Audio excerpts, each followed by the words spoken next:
ദുബായിലേക്ക് സന്ദർശക വിസ ലഭിക്കാനുള്ള നടപടികൾ കർശനമാക്കി. QR കോഡുള്ള മടക്കയാത്രാ ടിക്കറ്റ്, ഹോട്ടൽ ബുക്കിംഗ് എന്നിവ അപേക്ഷയോടൊപ്പം നൽകണമെന്നാണ് പുതിയ നിർദ്ദേശം.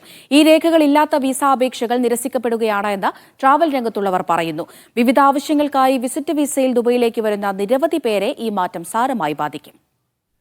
വിസിറ്റ് വിസയിൽ വരുന്നവർക്ക് മടക്കയാത്രാ ടിക്കറ്റും താമസരേഖകളും നേരത്തെ നിർബന്ധമാണ്.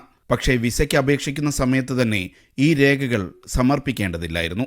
കഴിഞ്ഞ ദിവസം മുതൽ QR കോഡുള്ള മടക്കയാത്രാ ടിക്കറ്റും QR കോഡുള്ള ഹോട്ടൽ ബുക്കിംഗ് രേഖകളും അപേക്ഷയോടൊപ്പം സമർപ്പിക്കാൻ നിർദ്ദേശമുണ്ടെന്ന് ട്രാവൽ ആൻഡ് ടൂറിസം രംഗത്തുള്ളവർ പറയുന്നു. വിസിറ്റ് വിസ കാലാവധി കഴിഞ്ഞവർ അയൽ രാജ്യങ്ങളിലേക്ക് പോയി പുതിയ സന്ദർശക വിസയിൽ വരുന്ന നടപടികളെയും ഇത് ബാധിച്ചിട്ടുണ്ട്. ഇനി അങ്ങോട്ടേക്ക് നിങ്ങൾ വിസ അപ്ലൈ ചെയ്യുമ്പോൾ ഈ മാനദണ്ഡങ്ങൾ പാലിച്ചുകൊണ്ട് തന്നെ അപ്ലൈ ചെയ്യുന്നുണ്ടെന്ന് ഉറപ്പുവരുത്തുക.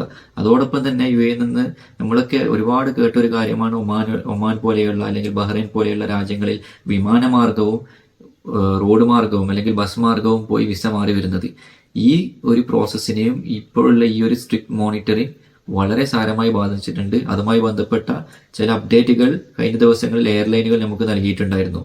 അപ്പോൾ ഇനി വരുന്ന ദിവസങ്ങളിൽ ഈ ആഴ്ച കഴിയുന്നതോടുകൂടിയിട്ട് എമിഗ്രേഷന്റെ ഭാഗത്തു നിന്ന് വ്യക്തമായ ഒരു അപ്ഡേറ്റ്, പുതിയ മാനദണ്ഡങ്ങൾ എന്തൊക്കെയാണെന്നുള്ള ഒരു വ്യക്തമായ അപ്ഡേറ്റ് ലഭിക്കുമെന്നാണ് നമ്മൾ പ്രതീക്ഷിക്കുന്നത്. വിസിറ്റ് വിസ സേവനദാതാക്കൾക്ക് ലഭിച്ച നിർദ്ദേശത്തിനപ്പുറം നിയമം കർശനമാക്കിയെന്ന് ഔദ്യോഗിക അറിയിപ്പുകൾ പുറത്തു വന്നിട്ടില്ല. എന്നാൽ പുതിയ ചട്ടം പാലിക്കാത്ത അപേക്ഷകൾ കൂട്ടത്തോടെ നിരസിക്കപ്പെടുന്നുണ്ട്. UAEയിലെ വിവിധ വിമാനത്താവളങ്ങളിൽ സന്ദർശക വിസയിലെത്തിയവരോടും ഇത്തരം രേഖകൾ ആവശ്യപ്പെടുന്നുണ്ട്.